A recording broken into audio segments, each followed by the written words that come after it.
18वा नियम बघितलाच मला आपल्याला आपण 18वा नियम पाहिला होता म्हणजे त्रिक भावांचा म्हणजे 6, 8, 12 जे स्वामी असतात कुंडलीमध्ये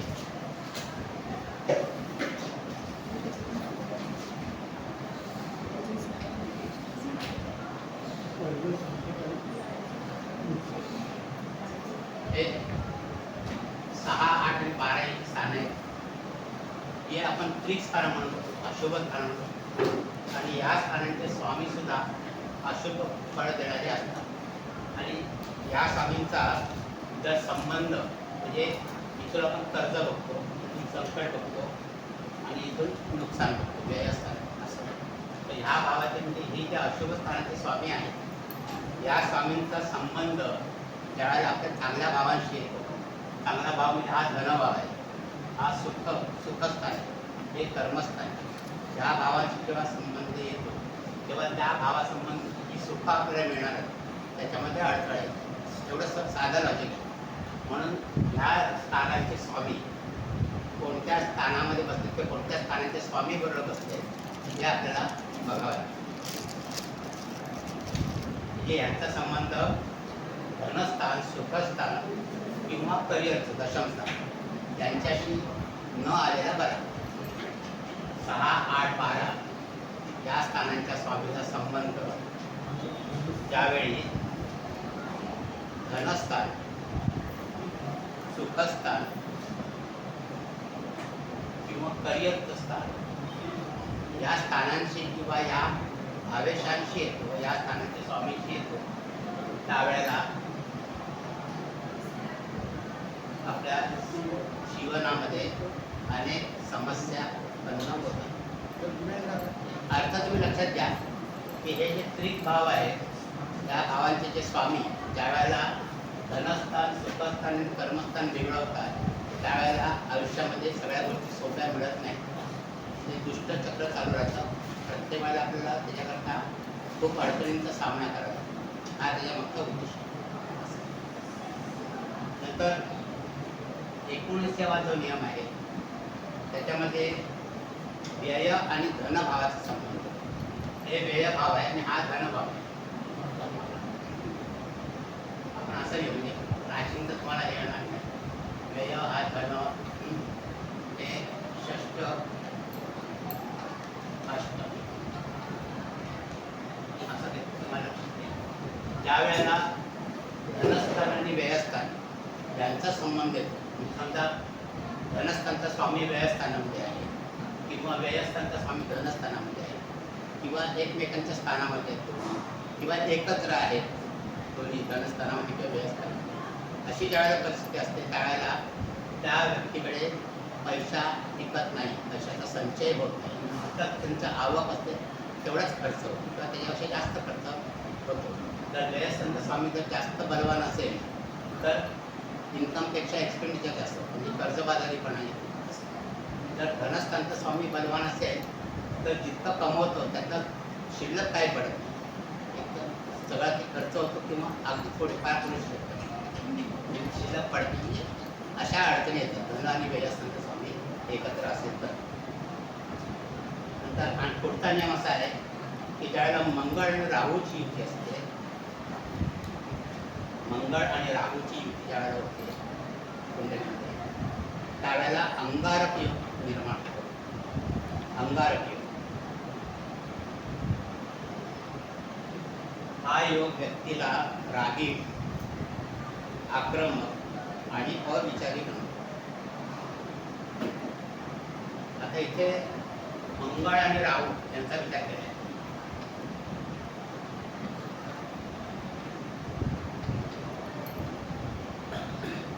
मंगळ हा ग्रह कसा आहे तर धाडसी, उतावळा, नंतर आक्रमक असा आहे. आणि राहू त्याचं कार्यतत्व बिघडवणार म्हणजे त्याचं सगळं विरुद्ध फळ देणार आहे. मंगळाचं विरुद्ध फळ देणार आहे. म्हणजे नुसता मंगळ असेल तर एक व्यक्ती एक वेळ चांगला सर्जन होऊ शकतो किंवा चांगला डिसिजन घेऊ शकेल, धडाडीचा असू शकेल. पण तो राहू बरोबर आला की हे त्याचं कार्यतत्व सगळं बिघडवतं. आणि असा मंगळ राहू समजा अष्टमामध्ये असेल तर मग अपघाताचे योग वगैरे असे निर्माण अष्टम स्थानाशी संबंध आले अपघात मंगळ आणि राहू याला अंगारक योग असं म्हटलेलं आहे.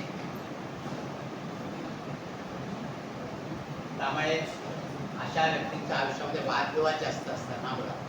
मंगळ राहू दशम स्थानात असले तर दशम स्थानामध्ये राहू तर चांगला येतो. राहू एकटा असेल दशम स्थानामध्ये चांगला असतो. मंगळ राहू कुठेही एकटा असेल किंवा या श्रेण्यामध्ये पण एकटा असेल तर चांगलं पडतं.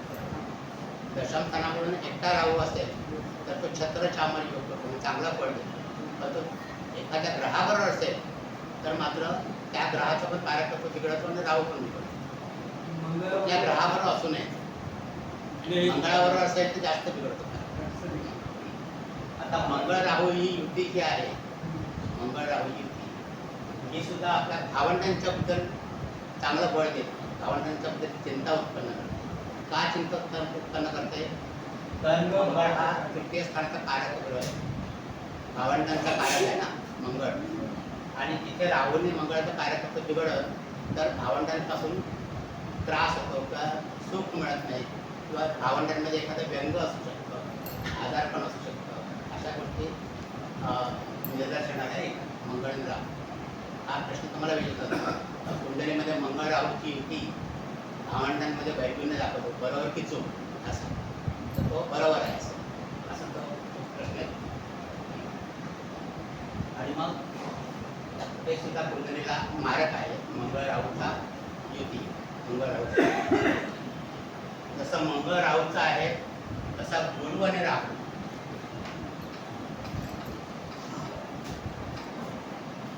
आणि राहू यांची युती सुद्धा चांगली नव्हे कुंडलीमध्ये. गुरु हा बुद्धीचा कारक आहे, सच्छील वर्तनाचा कारक आहे आणि राहू त्याचं कारकत्व बिघडवतो. त्यामुळे बुद्धी भ्रष्ट करतो किंवा वाईट संगत त्याला राहतो. अशी फळं गुरु राहू म्हणायला चांडाळ योग असतो. गुरु आणि राहू एकत्र असले त्याला चांडाळ योग असतो. म्हणजे अशा व्यक्तीचं चारित्र्य, धन आणि सुख त्याच्यामध्ये कमतरता येते. हा चांडाळ व्यक्तीचा चांगला नव्हे कुठे. कुठल्या घरामध्ये जर हे योग झाल्यावरती जास्त वाईट आहे? ज्या घरामध्ये होतील त्या घराचं नुकसान ते करतात. त्या घराचं नुकसान आता समजा बुद्धीच्या घरामध्ये पंचम स्थानामध्ये हा योग झाला तर पंचम स्थानावर आपण उच्च शिक्षण त्याच्यामध्ये अडथळतात. पंचम स्थानावर आपण संतती सुखात अडथळतात. त्या त्या भावावर तुम्हाला जे जो तुम्हाला बोध होतो ते आपण फक्त जाऊ त्याच्यामध्ये कमतरता येते. सर 11व्या स्थानात असेल लाभस्थान आहे ते. त्यामुळे लाभ कमी होतात. मित्र पण चांगले मिळत नाहीत. 11 स्थान आपण मित्र पण चांगले मिळत राहूच्या आपण एकच पकडतो साखळी. काय जण 3 दृष्टी पकडतात पण आपल्या पंचांगाप्रमाणे आपण एकच दृष्टी पकडतो साखळी राहू. काय जण केतूची दृष्टी पकडत नाही पण इथे केतूची त्यांनी साखळी देऊ शकतो. त्याला आपण जास्त महत्त्व देत नाही. राहूची दृष्टी आपण जास्त महत्त्व देतो. आणि युती दृष्टीपेक्षा राहूची युती हा एक उपाय म्हणजे बघा त्यावेळेला कसं म्हणजे गुरुची आराधना करायची. गुरु परवान कसा करता येईल तुम्हाला म्हणजे त्याचे फळं कमी प्रमाणात तुम्हाला अशुभ मिळते. तो पुढचा प्रश्न. त्याचं ते बलवान कसं करतात आता आपण काय घडू शकेल हे फक्त असं असेल. मग त्याचं निराकरण कसं करायचं तो पुढचा प्रश्न.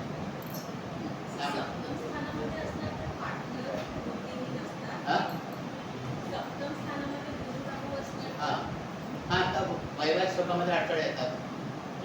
पार्टनर थोडा वादविवाद करणार असेल किंवा त्यांचं पटत मतभेद करणार असेल अशा गोष्टी घडतात. सप्तम स्थानात ज्या स्थानावर ज्या गोष्टी आपण बघतो त्याच्यामध्ये कमतरता येते. नंतर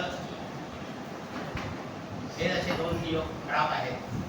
तसंच शनी राहू हे जरी एकत्र असले म्हणजे राहूचं महत्व किती आहे बघा. केतूपेक्षा राहूचं महत्व जास्त आहे. की राहू हा त्या ग्रहाबरोबर असेल त्याचे कार्यकत्व बिघडतो.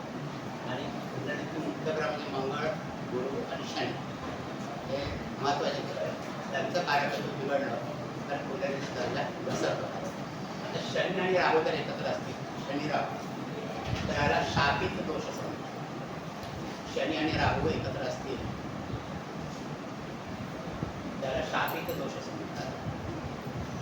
हा पूर्वजन्मातले शाप दाखवतो. पूर्वजन्मातलं म्हणजे पूर्वसंचित घेऊन येतो जन्माला, त्याच्यामध्ये काहीतरी गडबड असते. त्याच्यामुळे वैवाहिक जीवन, करिअर आणि आरोग्य संबंधीचे न सुटणाऱ्या समस्या असतात. शनी आणि राहू. वैवाहिक जीवन, नंतर आरोग्य संबंधीच्या तक्रारी सुरू होतात, करिअर संबंधीच्या तक्रारी सुरू होतात. आता इथे या गोष्टी कशा घडतात बघा. इथे शनीच्या 2 राशी, म्हणजे शनी जर बिघडला तर त्या 2 राशीच्या स्थानात पडलेले असतात, त्यांची पण फळं कमकुवत होतात. म्हणजे हे एखादे गुंतलेले चेन तयार होतात. म्हणून हा इम्पॅक्ट थोडा जास्त आपल्याला जाणवतो.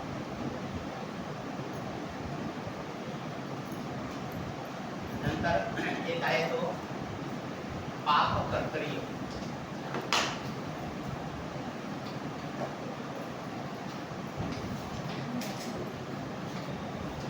हा आपण नंतर बघणार आहोत. परत शिवयोग जेव्हा शिकवतो तेव्हा पाप कर्तरी.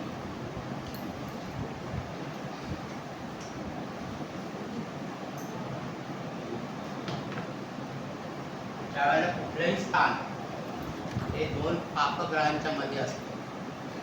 कुठलंही स्थान 2 पापग्रहांच्या मध्ये असते. उदाहरणार्थ हे दशम स्थान आहे, तिथे एखादा चांगला ग्रह आहे, समजा बुध इथे आहे, इथे राहू आहे, इथे मंगळ आहे. असं असेल तर काय होतं, या दशम स्थानाच्या मागील स्थानामध्ये आणि पुढील स्थानामध्ये पापग्रह आहे. हे 2 पापग्रहांच्या मध्ये आहे दशम स्थान. म्हणजे हे पापग्रह त्या दशम स्थानावरती इम्पॅक्ट आहे, पुढून आणि मागून असतं. त्याच्यामुळे पापग्रहाच्या मध्ये जे स्थान असतं त्याची फळं आपल्याला कमकुवत झालेली दिसते पापग्रहाची. ह्याला पाप मध्य योगच आपण म्हणतो. पण ज्या वेळेला आता ही समजा पोझिशन उलटी असते, इथे राहू आहे आणि इथे मंगळ असं जर धरलं असता, मग अशी आपण जो योग बघितला मंगळ इकडे राहू इथे, तर त्याच्यामध्ये मंगळ हा मार्गी होता, राहू नेहमी वक्री असतो. तर तिथे इथे वक्री असताना तो कर्तरी योग होणार नाही, तो फक्त पाप मध्य योग. या केसमध्ये इथे पाप कर्तरी योग, तर राहू हा वक्री असतो, तो मागे मागे येतो आणि मंगळ हा मार्गी आहे, तो पुढे पडत. म्हणजे कैचीची 2 पाती, एक वरून खाली असते, खालून वर जात असतं. म्हणजे त्याला कर्तरी योग असं म्हणतात. कर्तरी योग असं म्हणतात. हा त्याला पाप कर्तरी. हां, राहू असं मागे येणार वक्री असल्यामुळे. राहू असो की कोणताही ग्रह असतो आपलं, तरी समजा शनी असतं इकडे वक्री असतं शनी, तरी पण चालत असतं. मग राहू हा नेहमीच वक्री असतो म्हणून आपण त्याचं उदाहरण घेतो. कुठलाही ग्रह म्हणजे पुढील स्थानातला ग्रह वक्री आणि मागील स्थानातला ग्रह मार्गी असं ज्या वेळेला असतो त्यावेळेला तो कर्तरी योग होतो. आणि अशी ज्या वेळेला 2 पापग्रह असतात तेव्हा त्याला पाप कर्तरी योग. पाप कर्तरी योग जसा अशुभ आहे तसा शुभ कर्तरी योग पण असतो. शुभ कर्तरी योग तो शुभ असतो, तो अतिशय चांगली फळ देतो. आता ह्याच्याच ऐवजी समजा इथे समजा गुरु असतात आणि इथे शुक्र असतात किंवा चंद्र असतात, तर हा जर असता शुभ कर्तरी.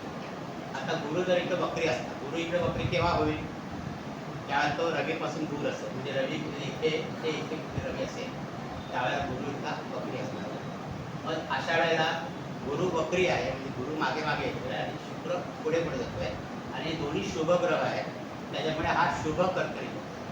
असा शुभ कर्तरी योग ज्यावेळेला जातो त्यावेळेला ते अतिशय चांगले फळ देतो. म्हणून शुभ कर्तरी योग जितके चांगले असतील तितके असतील तितके चांगले. पाप कर्तरी योग असू नये. पाप कर्तरी योग असेल तर त्याची फळं चांगली मिळतात. नंतर पुढचं म्हणजे ग्रहांचे अस्त असतात.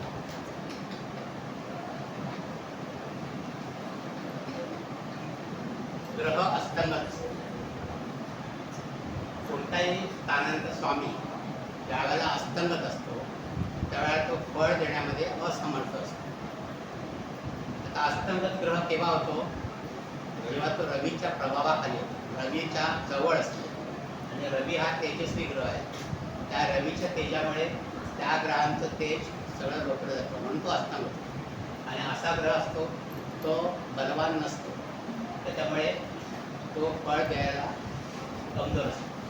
म्हणजे तो आपले फळ चांगली देत नाही. पण अस्तंगत ग्रह जास्त असू नयेत. ग्रह अस्तंगत असू नयेत, कारण ते फळ देण्यास सक्षम असतो. मग हे अस्तंगत असणारे ग्रह केव्हा फळ द्यायला सक्षम होतात? कारण कुंडली म्हणजे ते आपल्याला अस्तंगत दिसतं. मग या ग्रहांचं उदय वर्ष ज्या वेळेला येतं त्यावेळेला त्यांची फळं आपल्याला मिळायला सुरू होतात. तो असतो असेल तरी पण हां, म्हणजे कुंडलीमध्ये असतं आहे, म्हणजे तुम्हाला तो त्याचा उदय वर्ष होईपर्यंत तो तुम्हाला चांगलं फळ देणार नाही. पण उदय वर्ष झाल्यानंतर तो चांगलं फळ द्यायला सुरुवात करेल, असं आपल्या ग्रंथात लिहिलेलं आहे. उदय वर्ष, त्याचे उदय वर्ष, प्रत्येक ग्रहाचे उदय वर्ष वेगवेगळे. त्याचं बुधाचं 32-36 आहे, शुक्राचं 25-26 आहे, चंद्राचं 22 आहे, चंद्राचं 24 आहे, रवीचं 22 आहे, असं गुरुचं 16 वर्ष आहे. तर असे जे ग्रह असताना जर असले तर ते आपल्या उदय वर्षानंतर फळ द्यायला सक्षम होतात. तर तो पण त्यांची फळं मिळत नाही. म्हणजे आपल्या आयुष्याचा मोठा आता बुधासारखा ग्रह जर असताना झाला तर आयुष्याचा 30-32 वर्षाचा कालखंड आपला त्या बुधाची फळं आपल्याला प्रकाशाने मिळत नाही. म्हणजे असं नुकसान होतं, त्याच्यानंतर मग मिळायला सुरुवात होतं असं. म्हणून ग्रहांचं असतं असू नये कुंडलीमध्ये, ग्रह अस्तंगत असू नये. तर रवी चंद्र असतात ना आपल्याला, हा, रवी आणि चंद्र अस्तंगत नसतात. रवी आणि चंद्र अस्तंगत होत नाही ना. चंद्र अस्तंगत होतो तो कधी अमावास्येला. अमावास्येला चंद्र अस्तंगत असतो. पण रवीच्या जवळ बुध आहे ना, मग बुध नेहमी अस्तंगत असतो का? बुध नेहमी नसतो, त्याचे कालांश आहे, त्याला कालांश म्हणतात. ठराविक अंश रवीपासून तो जवळ असला तरच तो अस्तंगत असतो बुधाचा. प्रत्येक ग्रहाचे कालांश आपण बघितले, जेव्हा आपण जेव्हा बघितले ग्रहांची माहिती, त्याला कालांश असतो.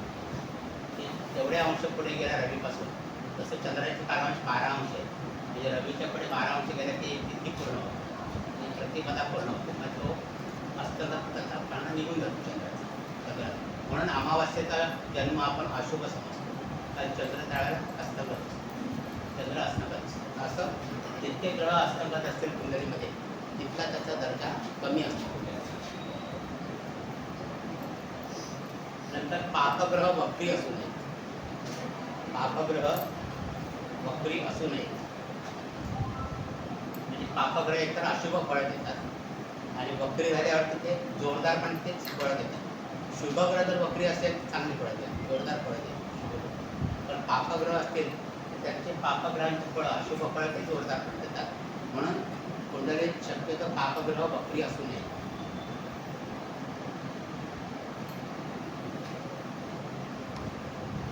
नंतर कुंडलीतलं पंचम स्थान जे आहे, पंचम स्थान, त्याच्यावर आपण शिक्षण बघतो, बुद्धी बघतो, संतती बघतो. हे ग्रह हे स्थान पीडित होऊ नये, म्हणजे हे स्थान अशुभ ग्रहांनी पीडित होऊ नये.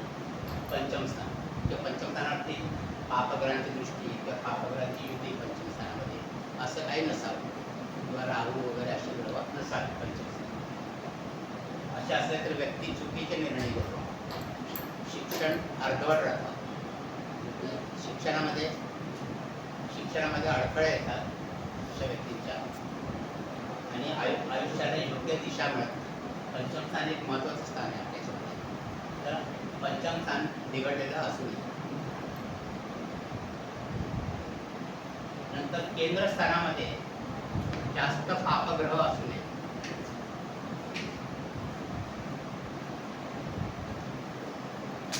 केंद्रस्थानामध्ये जास्त पापग्रह असू नये. केंद्रस्थान म्हणजे हे केंद्रस्थान याच्यामध्ये जास्त पापग्रह असू नये.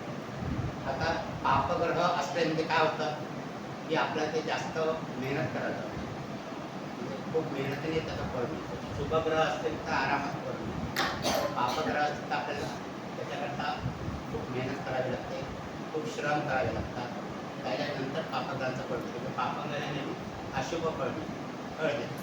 आणि केंद्रस्थानापासून केंद्रस्थानाची 1, 4, 7, 10 ही महत्त्वाची स्थानं का बघतो? तर प्रथम स्थानावर आपण स्वतः बघतो आपल्याला. चौथं स्थानी आपण सुखस्थान आहे, आयुष्यातील सुखस्थान आहे. 7वं स्थान हे वैवाहिक जीवनाचं स्थान आहे. हां बोला. सर पंचमहापुरुष योग जे आहे आणि ते येणार ना आपण घेणार ते आहे. पण केंद्रामध्येच असते. आपण ते घेणार आहोत पंचमहापुरुष. ते वेगळं आहे, तो कॉन्सेप्ट वेगळा आहे पंचमहापुरुष योगाचा. तो आपण घेणार आहोत. तो ग्रहांचे योग घेऊ ना त्यावेळेला आपण घेणार. तर इथे पापग्रह म्हणजे ॲट रँडम पापग्रह. पंचमहापुरुष योग ज्यावेळेला योग होतो त्यावेळेला तो ग्रह बलवान असतो. स्वराशीचा, उच्चीचा, मूळ त्रिकोण राशीचा असा असतो. तर तिथे त्याला वेगळे बलवत्ता प्राप्त होते. इथे कोणताही पापग्रह कोणत्या राशीत असू शकतो. नीच राशीमध्ये पण असू शकतो. इथे म्हणजे कोणतेही पापग्रह कोणत्या राशीमध्ये जर इथे त्या स्थानामध्ये असेल तर ह्या 4 जी स्थान आहे ही आपल्या आयुष्याचे कलाटणी देणारे स्थान आहे. ते म्हणजे आपण स्वतः इथे सुखस्थान आहे, इथे वैवाहिक जीवनाचं स्थान आहे, जोडीदाराचं स्थान आहे आणि हे आपलं करिअरचं स्थान आहे. म्हणजे इथे जर सगळे पापग्रह घडलेले असतील तर ह्या सगळ्या गोष्टींमध्ये आपल्याला खूप स्ट्रगल करावं लागतं. आपल्याला खूप स्ट्रगल करायचं, इझी काही मिळत नाही. म्हणून केंद्रस्थानामध्ये जास्त पापग्रह असू नये.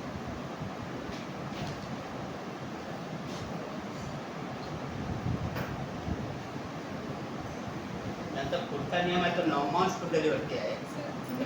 केंद्रस्थानापासून काय केंद्रस्थानापासून काहीतरी योजना केंद्रस्थानात आपल्या जीवनातील 4 मुख्य आपण हे बघतो ना. इथे आपण स्वतः पर्सनॅलिटी आपण स्वतःची. इथे सुखस्थान बघतो आपण. इथे वैवाहिक जोडीदाराचं स्थान, वैवाहिक सुख बघतो आपण. आणि इथेच आपलं कर्मस्थान आहे, म्हणजे आपलं करिअर होतं. म्हणजे या आपल्या आयुष्यातले 4 मोठे टप्पे आहेत ना, तेच सगळे म्हणून केंद्रस्थानाला महत्त्व जास्त आहे. म्हणून हां बोला. हां नाही ते योगाकारक म्हणून ते कारक आपल्याने विचार करत असतो की तो योगाकारक केव्हा होतो तर त्याच्या तिथे राशी असतात. हां नाही मग त्याला तो पापग्रह नाही पकडतो, तो योगाकारक ग्रह म्हणून पकडतो आपण त्याला. तो पापग्रह ज्यावेळेस जनरली आपण केव्हा पकडतो ते बलवान नसतात, स्वतःच्या राशीत नसतात, दुसऱ्या कोणाच्या राशीत असतात किंवा नीचेचे असतात किंवा दुसऱ्या ग्रहाच्या युतीमध्ये वगैरे असतात. अशा वेळेला त्यांचं पापग्रह तो जास्त दिसतो. ओके, कारकत्व पाप त्याचं जास्त दिसतं, अशुभ कारकत्व जास्त दिसतं. त्यावेळेला ते स्वराशीची उच्चीचे वर असतात त्यावेळेला ते वेगळे योग करतात आणि तिथे मग त्यांचं हे अशुभत्व थोडं कमी होतं. ते ज्यावेळेला आपण त्यांचे योग बघू जसं यांनी सांगितलं पंचमहापुरुष योग वगैरे आहे तर अशा वेळेला ते चांगलं पळतं. सर म्हणजे केंद्रात राहू एकटा असला तरी सुद्धा फलित चांगले देईल. हो, केंद्रामध्ये राहू एक तास चांगला पडतो. राहू जर दशम स्थानामध्ये असेल तर तो व्यक्तीला मोठ्या उंचीवर नेऊन ठेवतो. त्याच्यावरती मग दुसऱ्या ग्रहांची दृष्टी दृष्टी असेल असेल तर ते कमी आहे. नुसता तो पापग्रह दृष्टीग्रही असेल राहू इथे तर तो व्यक्तीला अगदी करिअरमध्ये उंचीवर निघून जातो, चांगल्या पोझिशनमध्ये निघून जातो. त्याला छत्र चामर्य बसवतो. तर पूर्वीचे राजे महाराजे जसे होते की त्यांना ते बसले हत्तीवरती किंवा घोड्यावरती बसले, हत्तीच्या अंबारीत बसले तर वरती छत्री धरायला वेगळा माणूस होता. ओके, आणि वारा घालायला दुसरा माणूस होता. म्हणजे इतकं त्याची बडदास्त ठेवली आहे, इतकी त्याला महत्त्व द्यायला जातं. आता आजच्या काळामध्ये छत्री पकडणारे पण पण चांगली गाडी असेल, BMW वगैरे असेल त्याच्याकडे, ड्रायव्हर असेल, शेफ असेल, असा कंपनीमध्ये सेक्रेटरी वगैरे असतील मदत करायला सगळं. असे म्हणजे ते आताच्या काळामध्ये जे लॅविश योग आहे ते त्याला मिळतं. असं त्याचा त्याला फायदा होईल. नंतर नवमास कुंडलीचा एक योग आहे. तो आपण ज्यावेळेला नवमास कुंडली शिकू त्यावेळेला आपण बघू की लग्न कुंडलीमध्ये जरी योग असला नंतर नवमास कुंडलीमध्ये कमी झाला असेल तर त्याचा पण थोडं कमी होतं. ते नवमास कुंडली बघताना आपण तो योग बघणार आहोत. नंतर एक आरूढ लग्न म्हणून आहे. आरूढ लग्न हा एक प्रकार आहे.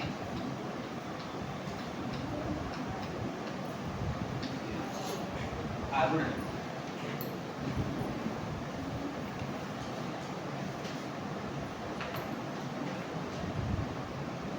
त्याची तुम्ही एक व्याख्या लक्षात ठेवा. आरूढ लग्नाची याच्यावरती तुम्हाला टीका पण विचारतात. आरूढ लग्नाची टीका विचारतात, त्याच्यावर प्रश्न विचारतात. लग्नेश ज्या भावात असतो तितके भाव पुढे आपल्याला मोजायचे असतात आणि त्याला आरूढ लग्न असतं. म्हणजे आता समजा परत इथे समजा कन्या लग्न आहे, कन्या लग्न आणि बुध समजा इकडे आहे, कन्या लग्नाचा स्वामी लग्नेश, लग्नेश बुध पंचमात आहे समजा. तर याचा आरूढ लग्न कुठे येईल तर लग्नेश लग्नापासून 5व्या स्थानात, मग इथून 5वं स्थान मोजायचं. इथून 5वं स्थान म्हणजे इकडे येणार, हे आरूढ लग्न आहे. हे आरूढ लग्न. आता हे जे आरूढ लग्न आहे त्याच्या आरूढ लग्नाच्या धनस्थानामध्ये जर शुभ ग्रह असतील तर ते धनसंपत्ती देतात. आरूढ लग्नाच्या तृतीय स्थानामध्ये जर शुभ ग्रह असतील तर काय होईल, भावानंतर सुख चांगलं मिळेल. म्हणजे जसं आपण इकडनं भाव बघतो तसेच त्या आरूढ लग्नापासून आपण भाव बघतो. शुभ ग्रह असतील तर, पापग्रह असतील तर धन मिळणार नाही, धनाचा लाभ जास्त होणार नाही. पण इथे जे शुभ ग्रह असतात आरूढ लग्नाच्या द्वितीय स्थानावर म्हणजे आपण धनस्थान बघतो, द्वितीय स्थानावर भावंडांचं स्थान बघतो. आरूढ लग्नात म्हणजे असं तुम्ही सगळे भाव त्याच्यात फिरवू शकता, पण जास्त करून आपण धनस्थानाचाच विचार करतो. आरूढ लग्नाच्या द्वितीय स्थानामध्ये जर शुभ ग्रह असतील तर धनसंपत्ती चांगली मिळते असं त्याचा अर्थ आहे. आता हे आरूढ लग्न जिथे असेल तिथून तेवढेच घर पुढं. आता समजा आरूढ लग्न, आता हे कन्या लग्न आहे, बुध इथे आहे, तर आरूढ लग्न कुठे येईल, बुध इथे म्हणजे इथून दुसरं स्थान ना, मग बुधापासून दुसरं स्थान म्हणजे आरूढ लग्न इकडे असं. जर बुध इकडे असता तर आरूढ लग्न इकडे आहे, बुधापासून तिसरं, इथून तिसरं म्हणून बुधापासून तिसरं. आता हा जरा कॉमन नियम, पण याच्यामध्ये एक अपवाद आहे, तो पण तुम्हाला सांगतो. जर समजा कन्या लग्न किंवा कोणत्याही लग्नेश चतुर्थ स्थानामध्ये असेल, कोणताही लग्नेश चतुर्थ स्थानामध्ये असेल तर त्याचा आरूढ लग्न कुठे येईल, मग इथून चौथं म्हणजे सप्तम स्थानामध्ये आलं पाहिजे ना. पण सप्तम स्थानामध्ये जर ते आलं ना तर ते केंद्रामध्ये जर आलं तर ते तिथे न धरता तिथून 10वं स्थान बघतात, तिथून 10वं स्थान बघतात. हा म्हणजे मग परत तिकडे जाणार आरूढ लग्न. हा एक फक्त त्याला अपवाद आहे. केंद्रामध्ये जर ते आले तर तिथून परत 10वं स्थान बघायचं. आता आरूढ लग्न समजा इकडे आलं दशम स्थानामध्ये, आरूढ लग्न जर दशम स्थानामध्ये आलं तर इथून परत दशम स्थान म्हणजे सप्तम स्थान येतं. मग इथे आले परत इथं त्याचं दशम स्थान काढायचं, ते इथे येणार. हा फक्त एक त्याला नियमाला अपवाद आहे.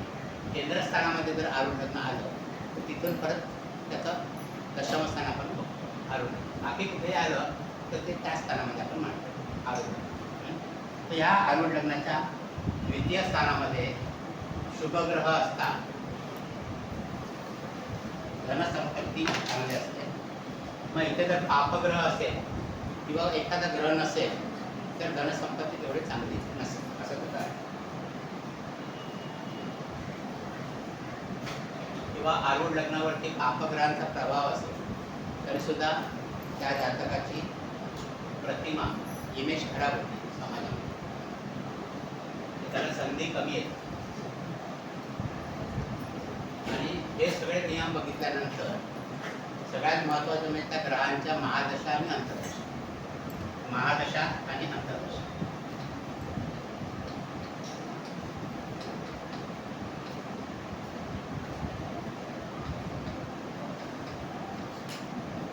या बघायच्या महादशा आणि अंतर्दशा.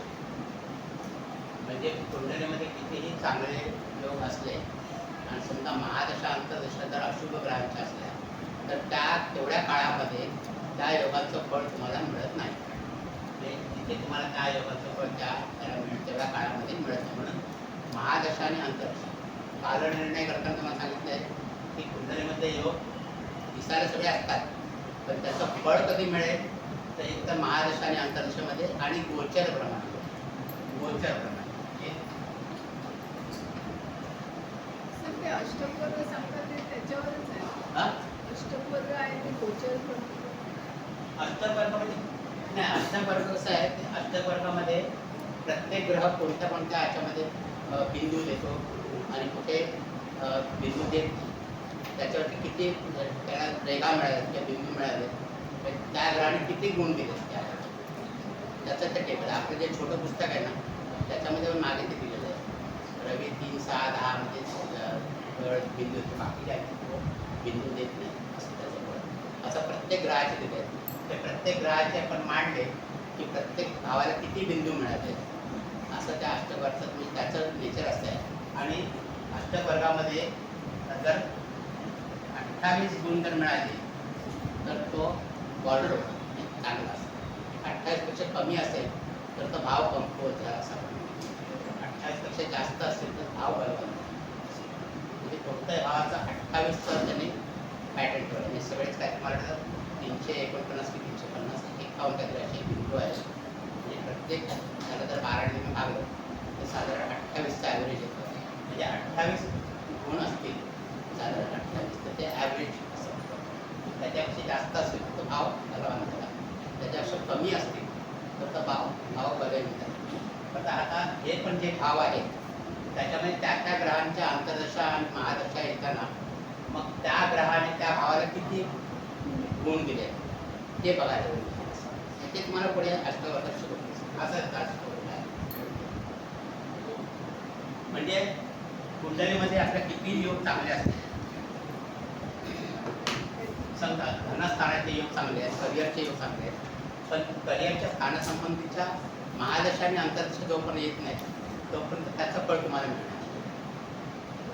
किंवा विवाहाचं स्थान, विवाहाचं स्थान किती बलवान असतं काय असतं तर जोपर्यंत त्याच्या महादशा अंतर्दशा किंवा विवाह स्थानाचा स्वामी त्याचा कारक ग्रह त्यांचं गोचर प्रमाण जोपर्यंत होत नाही तोपर्यंत तुम्हाला त्याचं फळ मिळत नाही. म्हणजे कुंडलीत तुम्हाला सगळं दिसतं आहे पण त्याचं फळ तुम्हाला कधी मिळेल तर महादशा अंतर्दशा आणि गोचर. ह्या गोष्टी लक्षात घेतल्यानंतर त्याचं फळ केव्हा म्हणून तर तुम्ही ज्योतिषाकडे गेल्यानंतर ज्योतिष तुम्हाला सांगतात ना की तुमचा चांगला काळ येणार आहे, चांगला काळ येणार आहे तुमचा, तो तुमच्या महादशा अंतर्दशा लक्षात घेऊन करतो.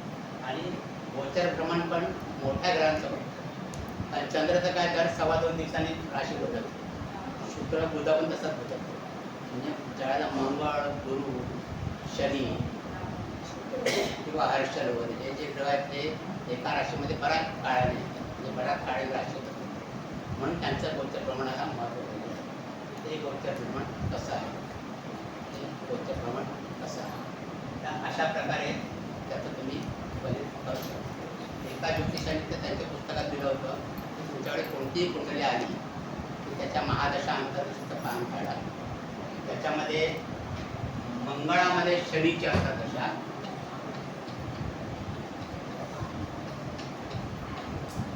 किंवा शनीमध्ये मंगळाची अंतर्दशा.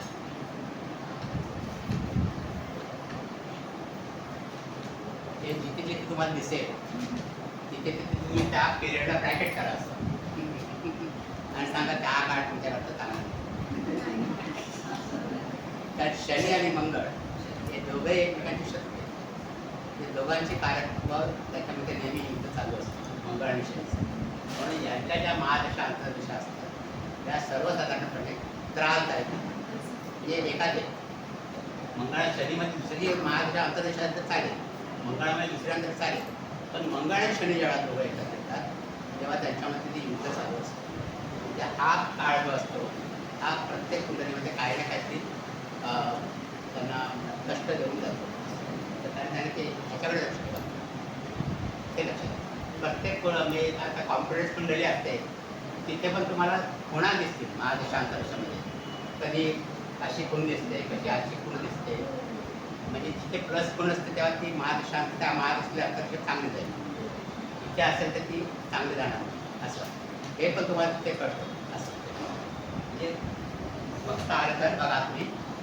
आणि त्याच्यामध्ये आणखी पुढे जाऊन जर बघायचं असेल तर आपण जे बघतो की प्रत्येक लग्नाचे पापग्रह कोणते आहेत, 6, 8, 12चे जे मूळ त्रिकोण राशी असतात त्यांच्या महादशांतरचं सांगत आहे. तर त्यासुद्धा तुम्हाला म्हटलं महादशांतरच्या चांगल्या जाणार नाही. तर तिथे सुद्धा तुम्ही टिक मार्क करून ठेवली तरी तुम्हाला लक्षात येत नाही. हा काळ ह्या जातकाकरता चांगला जाणार नाही.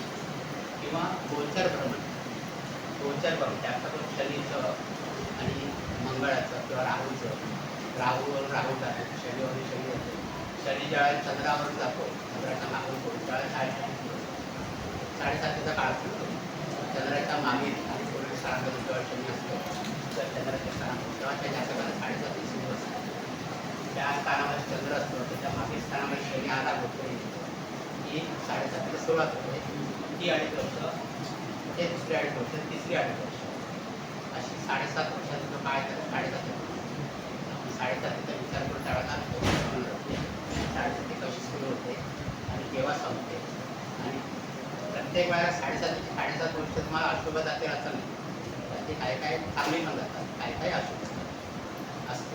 तर तिथे सुद्धा हाच क्रायटेरिया आहे. शनी मंगळाच्या राशी जर एकत्र आल्या, मंगळाच्या राशी असते शनी तिथे चांगलं फळ देतो.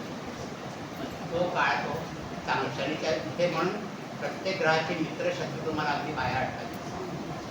शत्रू ग्रहांचं जे असते तिथे ते फळ चांगलंच मिळत आहे.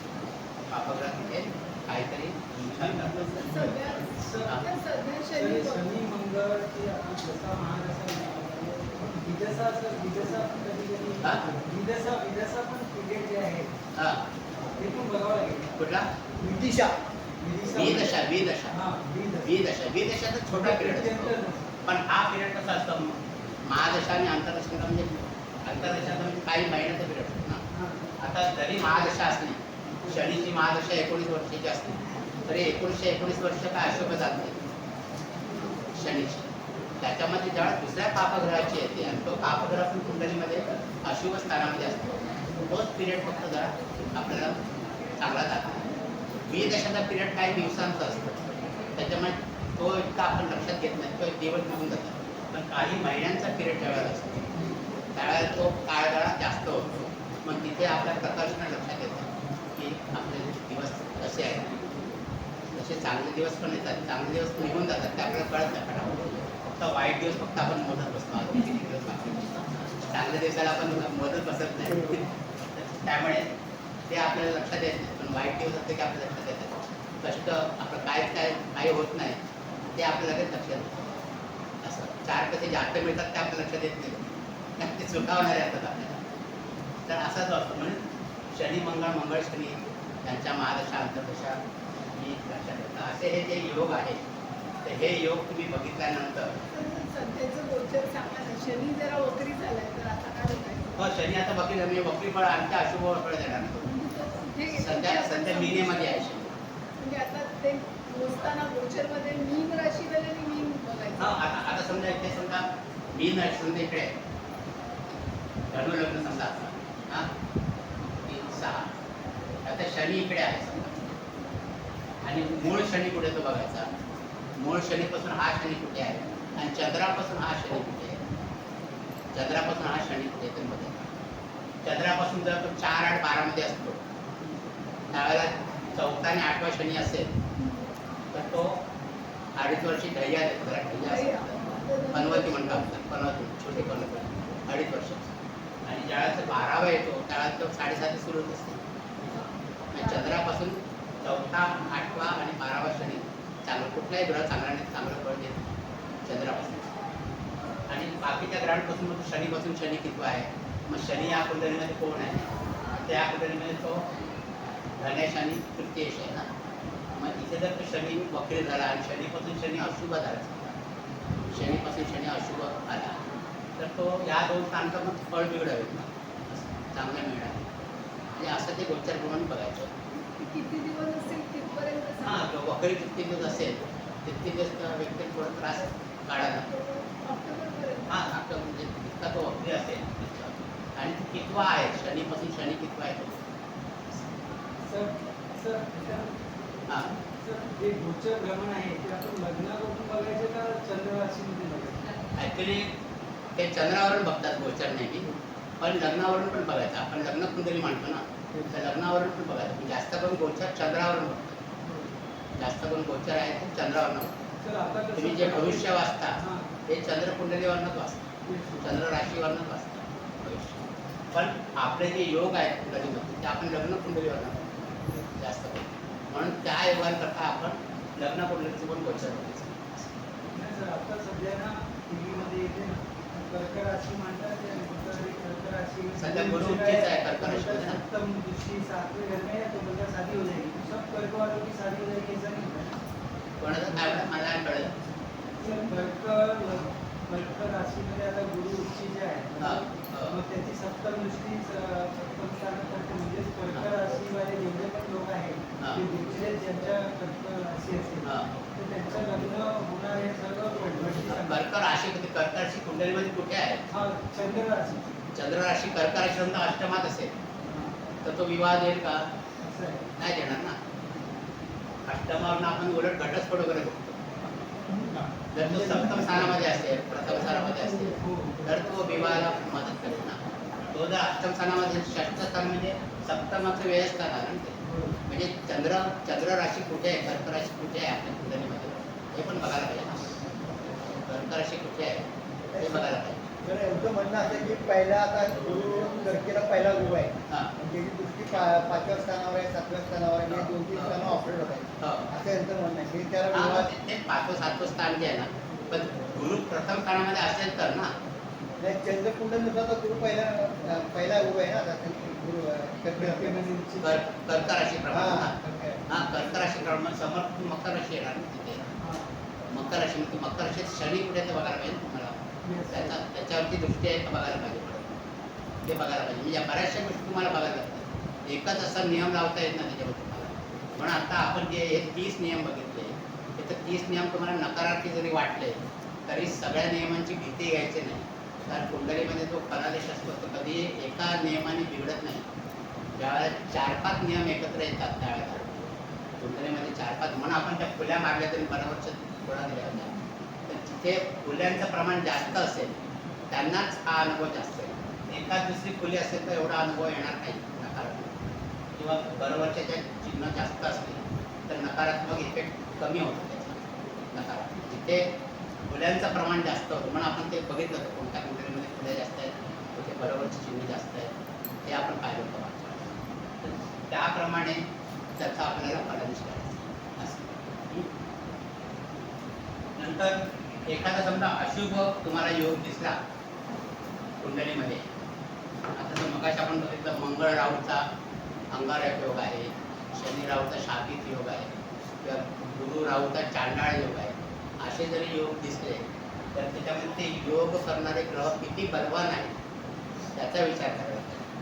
आता गुरु राहूचा चांडाळ योग आहे पण तिथे गुरु समजा उच्चीचा असेल तर राहूला तो दाबून ठेवतो आणि त्याचा राहूचा नकारात्मक प्रभाव कमी पडेल. गुरु समजा स्वराशीचा मूल त्रिकोण राशीचा असा असेल म्हणजे तो योग करणारा ग्रह बलवान आहे की बलहीन आहे हे सुद्धा आपल्याला बघायचं आहे. त्याचा गुरु राहूमध्ये गुरु जर बलवान असेल तर त्याची नकारात्मक फळं कमी होती चांडाळ योगाची. तिथे राहू जर बलवान झाला तर ती चांडाळ योगाची फळं आपल्याला जास्त प्रमाणात मिळतात. जसं मंगळ आणि राहू अंगारक योग आपण म्हटलं होतं त्याच्यामध्ये पण मंगळ जर समजा कमी बलवान असेल राहूपेक्षा समजा तो ह्याच्यात झाला मंगळ राहूचे ते इथे मंगळ काय बलहीन होणार ना.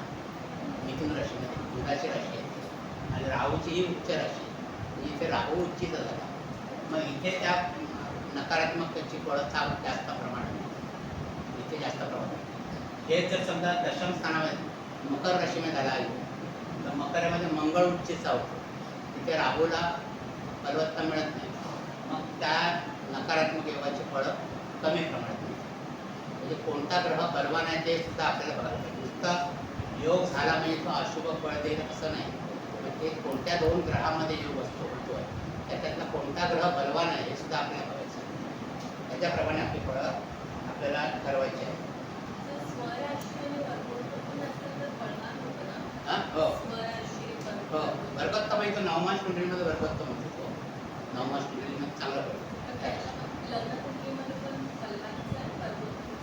भरगोत्तम फक्त तो नवमास कुंडलीमध्ये होतो. आपल्या कुंडलीमध्ये भरगोत्तम आपण धरत नाही. स्वराशीमध्ये असला तर बलवान. हां तर तो बलवान तिथे होतो.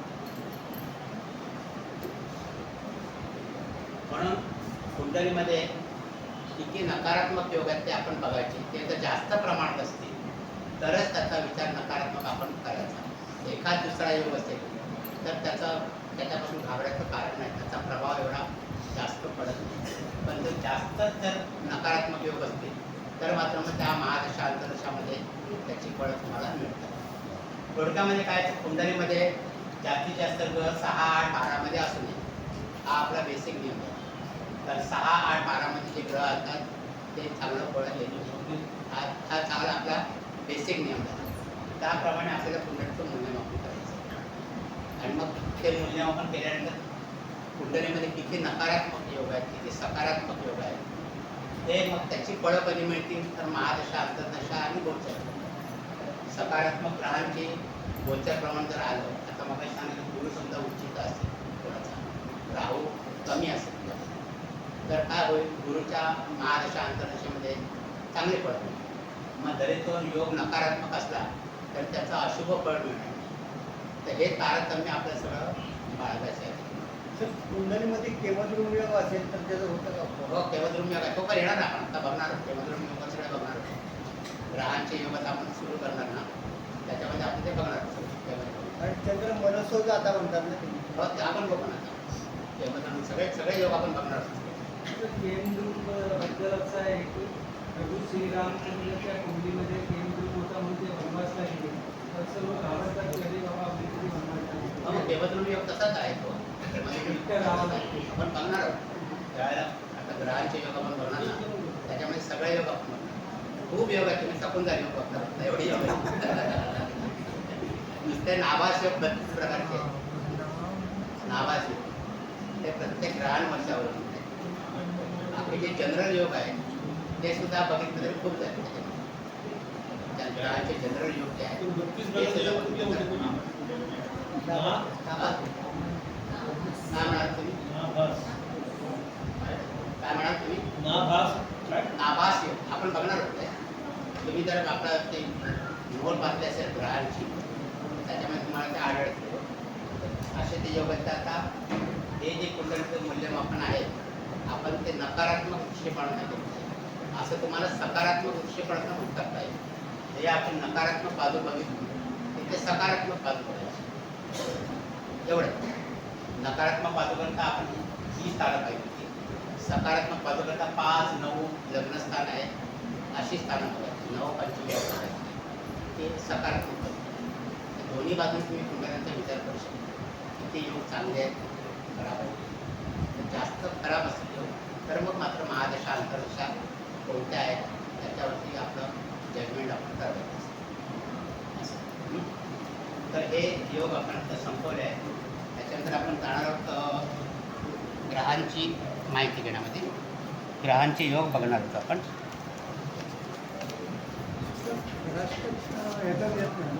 हां, यात सुद्धा बरेचसे योग अजून आहेत, पण ते आपल्याला वेळ म्हणता आपण पुढे डिस्कस करणार आहोत. बरेचसे योग त्याच्याबद्दल आपल्याला सगळं आपला बेसिक कम्प्लीट झालं पाहिजे, बेसिक सिलेबस. आता ह्या नोट्स आणल्यात का सगळ्यांनी ग्रहांचे? या ग्रहांचे योगामध्ये सुरुवातीला ग्रहांचे योग दिलेले आहेत. म्हणजे हे जे सुरुवातीचे योग आपण शिकणार आहोत ते कोणत्याही 2 ग्रहांवरती अवलंबून आहेत, तर त्या 2 स्थानांवरती अवलंबून. 2 स्थानांवरती अशा आपण अगोदर बघणार आहोत. आणि नंतर मग प्रत्यक्ष ग्रहांचे योग आपण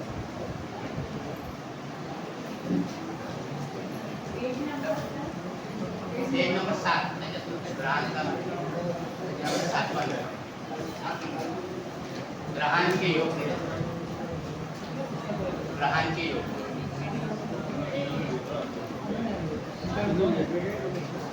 त्याच्यातला पहिला योग आहे तो समांश योग आहे.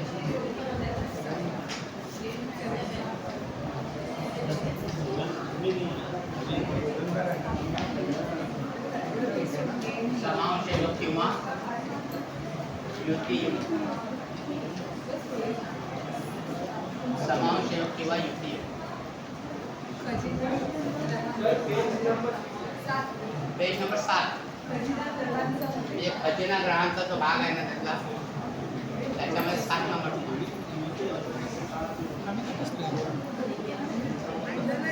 मी रोज आणतो अज्ञान त्याच्यामध्ये 7 नंबर पेज नंबर 7 रोज म्हणजे दररोज हे बघा हा हे सेगमेंट काढा खजिना ग्रहांचा त्याच्यामध्ये 7 नंबरचं पाठ आहे. खजिना ग्रहांचा असं वरती पोस्टर आहे बघा त्याला पेज नंबर लिहून ठेवा म्हणजे 7 नंबरची पान आहे.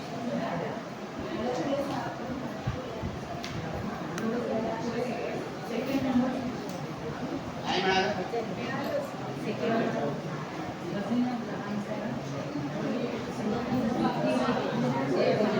खजिना ग्रहांचं हे सेगमेंट काढा का तुम्ही तुमच्याकडे सगळं एकत्र आहे ना?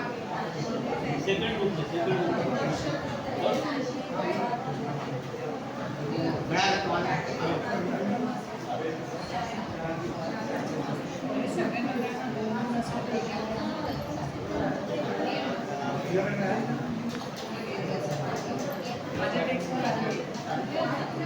आमच्याकडे एकही नाही त्याच्यामध्ये 7 आपण शिकू बघा तुम्ही नंतर घरी गेल्यावर बघा. हां हां पण मिळायला पाहिजे तुम्हाला ग्रहांचा खजिना ग्रहांचा तुमचं पुस्तक द्या इकडे मी तुम्हाला काढून देतो समोरच्या पुढे काय दिलंय योग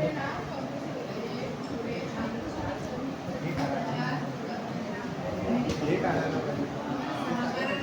आहे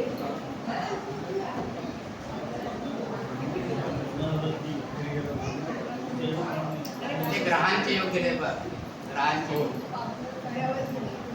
आले आहेत बघा तर त्याच्यामध्ये 7 प्रकारचे पहिले योग आहेत त्याच्यामध्ये कोणत्याही ग्रहांचा विचार केल्यानंतर स्थानांचा विचार केला तारांचे योग आहेत ते आणि नंतरचे पुढचे योग जे आहेत ते प्रत्यक्ष ग्रहांमध्ये झालेले योग आहेत आता स्थानांमध्ये युती योग पहिला आहे समांश योग समअंश म्हणजे समांश समअंश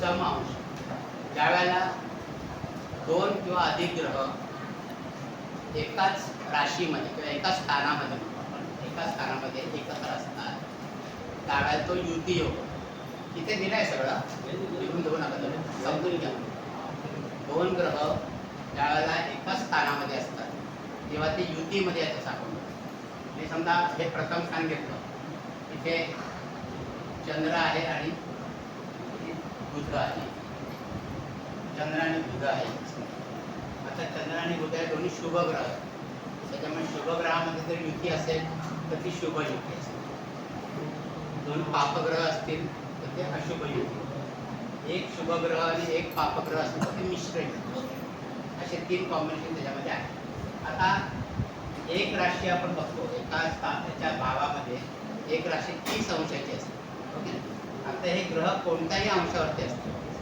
कोणत्याही अंशावरती मग त्याची बलवत्ता कशी बघायची तर त्या ग्रहांचे अंश बघायचे त्या ग्रहांचे अंश बघायचे आता इथे समजा बुध आहे समजा 10 अंशावरती आणि चंद्र आहे 15 अंशावर दोन्ही एकाच राशीमध्ये आहेत दोघांमध्ये युती आहे दोन्ही शुभ ग्रह आहेत पण आता इथे ही जी युती आहे ना ही युती कशी बघायची तुम्ही तर युतीमध्ये 3 प्रकार असतात एक म्हणजे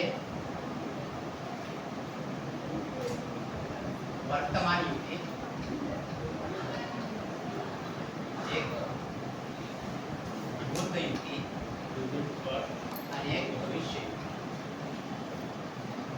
ज्यावेळी आपण फलादेश करतो त्यावेळेला युतीमध्ये जे ग्रह आहेत त्यांच्याशी वर्गवारी आपल्याला करायची आता हे 2 ग्रह युतीमध्ये आहेत म्हणजे यांच्यामध्ये युती योग झाला आपण म्हणतो सर्वसाधारण युती योग झाला युती योग झाला म्हणजे युती योगाची फळं शुभ मिळतात जर ते दोन्ही शुभ ग्रह असतील दोन्ही पापग्रह असतील तर ते अशुभ युती होते एक शुभ ग्रह एक पापग्रह तर मिश्र फळ आता त्याच्यामध्ये पण ते युतीचं फळ केव्हा मिळेल हे आपल्याला ठरवायचं मग आता ही जर युती आहे तर याच्यामधला जलदगती ग्रह कोणता इथे कोण आहे जलदगती ग्रह चंद्र आहे. मग चंद्राचे अंश किती आहेत 15 आणि बुधाचे अंश किती आहेत 10. म्हणजे चंद्र हा बुधाला गाठून पुढे गेलेला आहे. हो की नाही? चंद्र हा बुधाची युती करून पुढे गेलेला आहे. म्हणजे ही युती कशी झाली आता भूत युती झाली. युती होऊन गेलेली आहे. सम अंश म्हणजे ज्यावेळेला ते चंद्र 10 अंशावरती असेल तेव्हा ती सम अंश युती झाली असेल.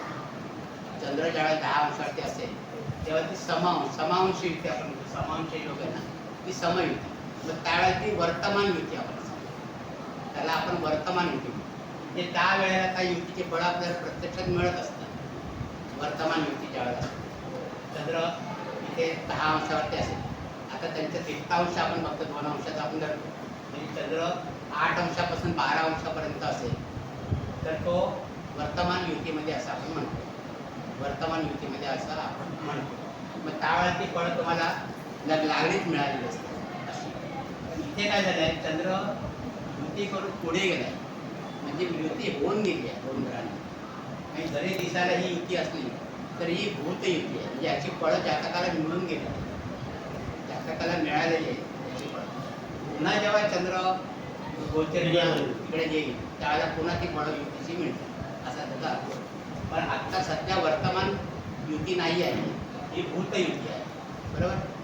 आणि वर्तमान युती ज्यावेळेला चंद्र 8 अंशापासून 12 अंशापर्यंत असेल त्यावेळेला ती आपण वर्तमान युती असं म्हणतो. आता ही भूत युती आहे. म्हणजे या युतीची फळं होऊन गेलेली आहे अशी. इथे समजा आता उलट परिस्थिती असते. तिथे बुध समजा 15 अंशावरती आहे चंद्र 5 अंशावरती आहे समजा. तर ह्या युतीची फळं अजून मिळायची आहे. म्हणजे भविष्य युती आहे. भविष्यात केव्हा तरी याची फळं मिळणार आहे. भविष्यामध्ये याची फळं मिळणार. आणि ह्याची फळं जी आपण आता बघतो ही कॅल्क्युलेट दिनवर्ष पद्धती म्हणून आहे. त्या दिनवर्ष पद्धतीमध्ये ही फळं तुम्हाला कॅल्क्युलेट करता येतात. पण इथे आपण जे काढतो वर्तमान युती भूत युती आणि भविष्य युती तर त्याचं बारकावे असे आहे युतीचे. आता युतीचं सर्वसाधारण फळ शुभ असं आपण करतो. तर शुभ ग्रह असतील पापग्रह असतील तर त्यांच्या कारकत्वाप्रमाणे ते फळ देतील अशुभ. आणि पापग्रह आणि शुभग्रह एकत्र असतील तर जो ग्रह बलवान आहे त्याच्याप्रमाणे युतीचं फळ मिळेल बरोबर. जो ग्रह बलवान आहे त्याच्याप्रमाणे युतीचं फळ मिळेल. आणि मग हे फक्त इथेच तुम्हाला जास्त प्रकर्ष लक्षात येईल युती योगामध्येच ही युती वर्तमान युती आहे भूत युती आहे की भविष्य युती आहे हे तुम्हाला इथे कळेल. आणि हा जो प्रकार आहे ज्यावेळेला आपण प्रश्नकुंडली मांडतो प्रश्नकुंडलीमध्ये चंद्राला महत्त्व असतं. तर तिथे पण आपण ताजिकप्रमाणे त्याचं भविष्य करतो. त्याला इत्थशाली योग असं म्हणतो. इत्थशाली योग ज्यावेळेला चंद्र कमी अंशावर असेल आणि दुसरा फळ देणारा ग्रह जास्त अंशावर असेल त्यावेळेला चंद्र तिथे इत्थशाली योग होतो. म्हणजे त्या प्रश्नकुंडलीचं सकारात्मक तुम्हाला फळ मिळेल.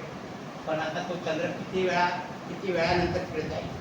चंद्र दिवसाला 12 अंश पुढे जातो आणि तो दुसरा ग्रह दिवसाला किती अंश असतो ते बघायचं. त्याच्या कार्यक्रमाने अंदाज काढतात की किती दिवसाने याचं फळ मिळेल किती दिवसाने याचं फळ मिळेल.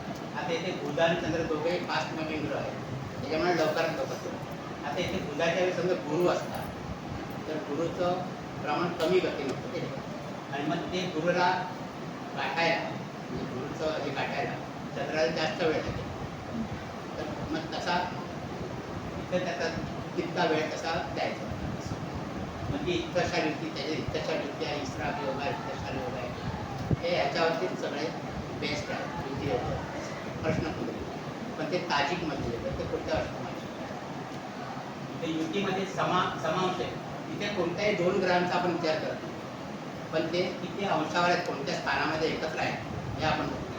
म्हणजे स्थान बेस्ड ग्रह आहेत म्हणजे योग आहेत आपण हा बघतो. आणि पुढे बघणार ते ग्रहांवरती बेस्ड ग्रहांवरती आहे. तर ते युती योगामध्ये कोणतेही 2 ग्रह जर जवळजवळ असतील तर ते वर्तमान युती करतात किंवा भूत युती करतात किंवा भविष्य युती करतात असा हा त्याचा फरक आहे युती योगामध्ये. तर त्याची फळंसुद्धा ते ग्रहांचं शुभाशुभत्व ते एकमेकांची मित्र आहेत की शत्रू आहेत याच्यावरती अवलंबून आहे. तर हा पहिला योग झाला समांश योग. हा युती जलतत्वासोबतच असायला पाहिजे. हा युती जलतत्वासोबतच असायला पाहिजे. युती जलतत्वासोबत असला पाहिजे. जलतत्व असं नाही आहे. कोणतेही दोन शुभ ग्रह मग ते कोणत्या राशीमध्ये करतात युती त्यानंतर पुढचा प्रश्न आहे. पण आता एका स्थानामध्ये दोन ग्रह म्हणजे युती. एका स्थानामध्ये दोन ग्रह म्हणजे युती होते. आता तिथे तुम्हाला पुस्तकामध्ये एक स्टेटमेंट दिलेलं आहे की ग्रहांचं पूर्व पश्चिम आणि दक्षिणोत्तर अंतर सारखं असतं. आता पूर्व पश्चिम म्हणजे हे अंशावर पूर्व पश्चिम. दक्षिणोत्तर म्हणजे काय त्यांची शर जे असतात.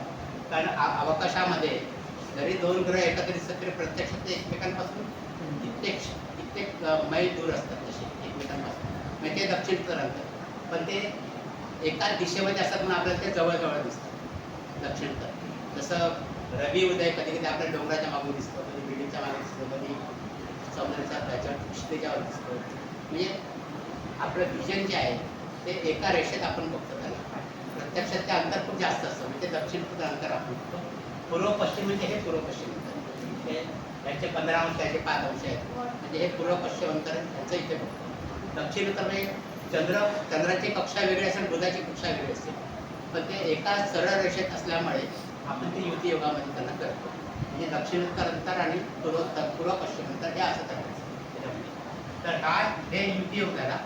हा युती योगमध्ये शुभ असू शकतो, अशुभ असू शकतो आणि मिश्र युती योग असतो. तिन्ही प्रकारचे. एका घरामध्ये 4 ग्रह असतील ना, हा एका स्थानामध्ये 4 ग्रह असतील. हा तर त्याच्यातल्या युती बघायच्या ना. प्रत्येकाची युती हा प्रत्येकाचे अंश बघायचे. त्याच्यावर त्यांची युती आता भविष्य युती आहे, भूत युती आहे. समजा 3 ग्रह असतील समजा आपण बघितले. चंद्र आहे, बुध आपण बघितला हा आणि इथे दुसरा शुक्र पण आहे.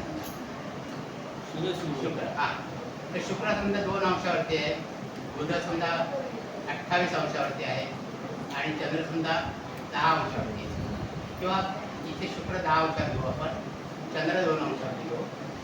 म्हणजे इथे काय झालं आहे की चंद्र शुक्रामध्ये युती लवकर होईल. त्यामुळे चंद्र बुधामध्ये युती जरा उशिरा होईल. म्हणजे चंद्र बुध युतीची फळं थोडी उशिरा मिळतील, चंद्र शुक्राची फळं लवकर मिळतील.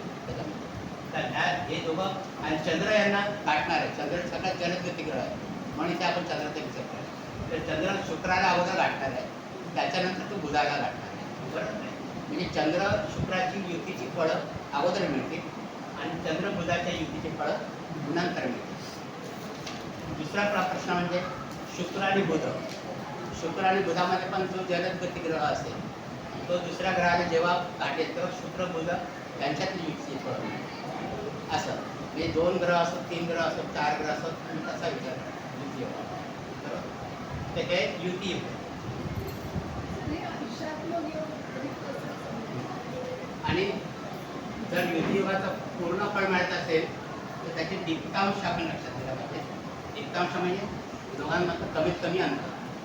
दोघांमधलं कमीत कमी अंतर ते कधी आपण 2 अंशाचा घेतो, कधी 3 अंशाचा घेतो, कधी 5 अंशाचा घेतो. तर ते ग्रहाची भ्रमण कक्षा कशी आहे त्याच्यावरती ते दीप्तांश ठरवलेलं आहे. हे पुढे दिलंय सर. हे ग्रहांचे अंशात्मक योग हा. त्याच्यात कंजक्शन म्हणजे युती योग जो होतो तो फक्त 6 डिग्रीच्या आत असेल हा तेव्हा तर तरच तो होतो. त्याचा फळ मिळतो दीप्तांश. दीप्तांश दिले ते 6 अंशाचे. सर हे जे बाकी खाली दिले ते काय आहे सर? ते पण तशीच हां ते पुढचे जे योग आहेत ना त्याला दीप्तांश कमी दिले आहेत बघा. हां कधी कधी 2 अंश आहे, कधी 5 अंश आहे, कधी 4 अंश आहे असे. हां तर ते त्या प्रकारचे ते अंश जे आहेत ना मग हे सगळ्या प्रकारचे योग आपण बघणार आहोत. आता आपण युती योग पाहिजे. हां त्याच्यानंतर हां दीप्तांश म्हणजे 2 ग्रहांमधलं अंतर जितकं कमीत कमी असेल तितकं फळ जास्त मिळतं. असं दीप्तांश तितकं फळ त्याचं जास्त मिळतं. आता या पुस्तकाप्रमाणे जर आपण जर फळं बघितली ग्रहांची तर तुमचे हे ग्रहांचे योग थोडं पुढे मागे होते. आता पहिला युती योग घेतला आहे, दुसरा आपण घेतला आहे 1 राष्ट्रांतर तो द्विद्वादशी योग. दुसरा योग इकडे दिला तो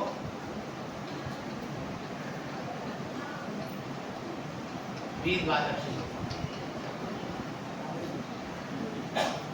म्हणजे दोन ग्रहांमध्ये 30 अंशाचं अंतर. दोन ग्रहांमध्ये त्यावेळेला 30 अंशाचं अंतर असतं, म्हणजे एक राशींचं अंतर असतं, एक राष्ट्रांतर योग असं ज्यावेळेला असतं त्यावेळेला द्विद्वादशी योग असं. त्याचं इंग्रजी नाव सेमी सेक्स्टाईल योग असं आहे. द्विद्वादशी योग. हा.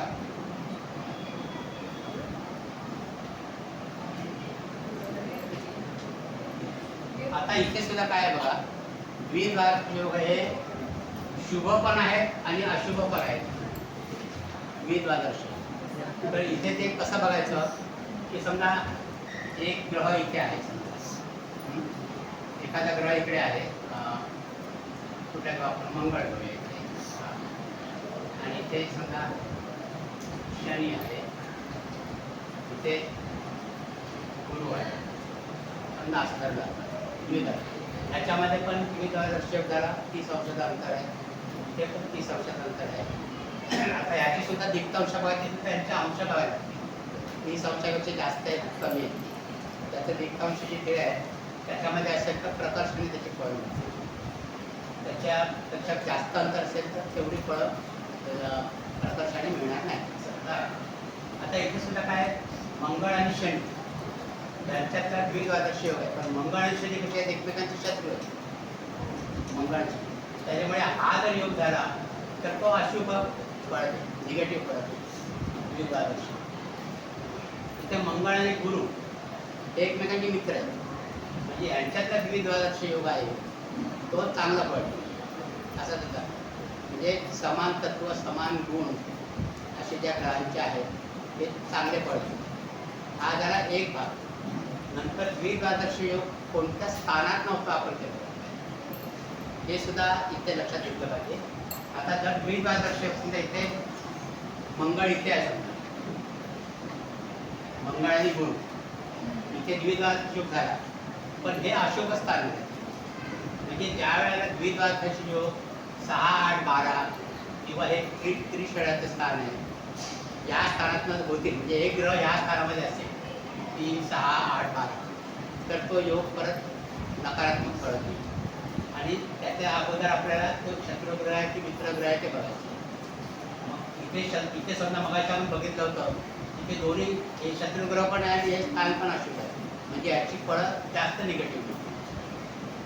इथे दोन्ही मित्र आहेत आणि दोन्ही स्थळ चांगली आहेत, त्याच्यामुळे याची फळं जास्त चांगली असं त्याच्यामध्ये कम्पॅरिझन आहे. द्विद्वादशी योग म्हणून प्लस किंवा मायनस, शुभ आणि अशुभ दोन्ही प्रकार आहेत द्विद्वादशी. त्याचे पण दीप्तांश तुम्हाला काय मिळतील तर ते 2 अंशाचे दीप्तांश आहेत. तो हां साधारण शुभ सांगितलेलं आहे, पण ते शुभ आणि अशुभ दोन्ही फळं त्याची मिळतात. द्विद्वादशी दोन्ही प्रकारचे फळं मिळतात. त्याच्यामध्ये 2 गोष्टी तुम्हाला बघायच्या, एक तर ते लोक एकमेकांचे मित्र आहेत की शत्रू आहेत, आणि त्यांची स्थानं ज्या 2 स्थानांना झाले आहेत त्या 2 स्थानापैकी एखादं अशुभ स्थान आहे का. अशुभ स्थान असेल तर तो परत नकारात्मक फळ होईल. दोन्ही स्थानं जर शुभ असतील तर त्याची फळं शुभ होईल.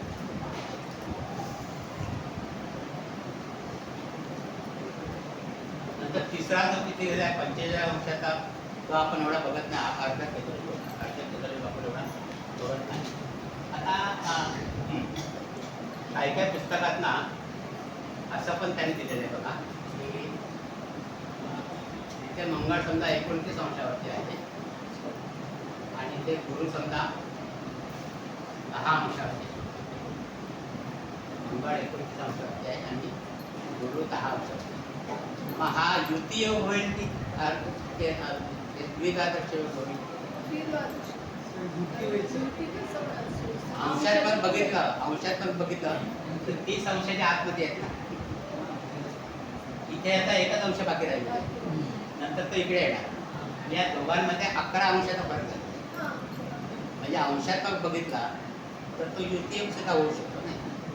युतीयोग 30 अंशामध्ये होतं ना, 30 अंशाच्या आतमध्ये युतीयोग. म्हणजे स्थानाप्रमाणे बघितला तर हा एक राष्ट्रांतर योग आहे किंवा द्विद्वादशी योग आहे. अंशाप्रमाणे बघितलं तर हा युतीयोग आहे.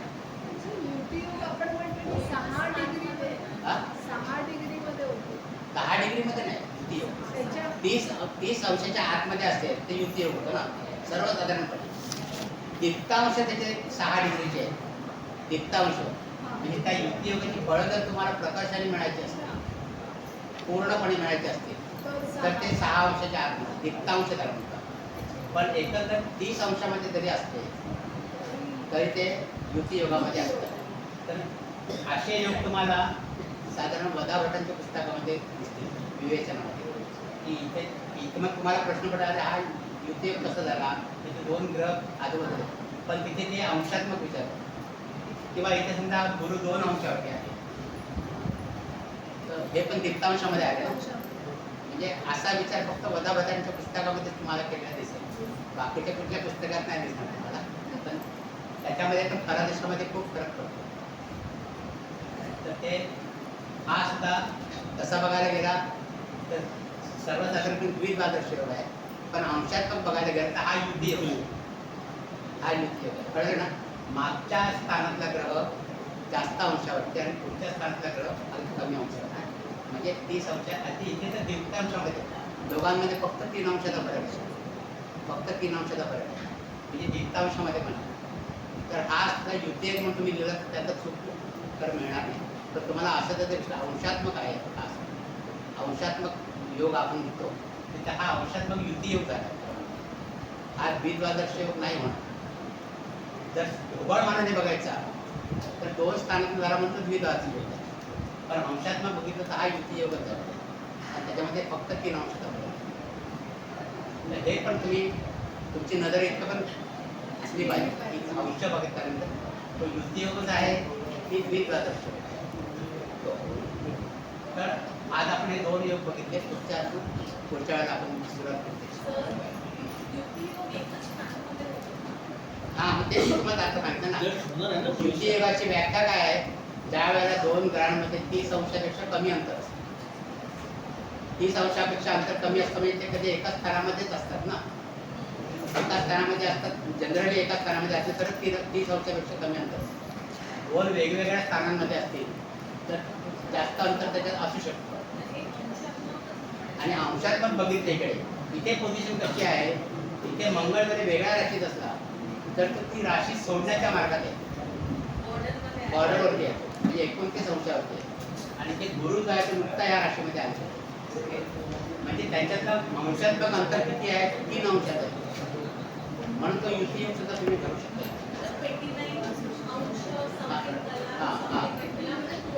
हा म्हणजे दोघांमधलं अंतर किती. इथे हा जर 9 अंशावरती असता तर तो युती योग झाला नाही. मग तो 30 पेक्षा जास्त आहे. बॉर्डरमध्ये जास्त अंतर कमी आहे 1 अंशामध्ये तर तो त्याच्यामध्ये युती योगामध्ये असा आपण. पुढचे पण योग तुम्ही वाचून ठेवा म्हणजे आपण पुढच्या वेळेला पटापट. द्विधांश योगामध्ये दीप्तांशाचा काही फरक आहे का? पुढल्या द्विधांश योगामध्ये हा दीप्तांश आहेत का? द्विद्वादश योग ना. हा 2 अंशात आहे ना. आणि गोचरेमध्ये आता मंगळ वृषभेमध्ये 29ला आहे आणि निकुंजमध्ये बुध 26ला आहे. हा द्विद्वादश योगामध्ये 2 अंशाचे दीप्तांश बघा ना. वरती जे पुस्तक दिलं आहे बघा त्या ग्रहाचं पुस्तक दिलं ना वरती त्याच्यामध्ये दीप्तांश दिले बघा. दीप्तांशामध्ये युती योगामध्ये दीप्तांश आहे ते 6 अंशाचे 6 अंशापर्यंत दीप्तांश दिले आहेत. आणि एक राष्ट्रांतर योगामध्ये 2 अंशाचे दीप्तांश दिले. हे दीप्तांश पण तुम्हाला लक्षात घ्यायचे म्हणजे प्रकाशाने फळ मिळतं. 30 अंशापर्यंत एक राष्ट्रांतर योग होईल पण त्याचं फळ पूर्णत्वाने मिळेल की नाही त्याच्याकरता आपण दीप्तांश ते सुद्धा बघायची सवय ठेवा तुम्ही. ते पण दीप्तांश दिले प्रत्येक योगाचे दीप्तांश किती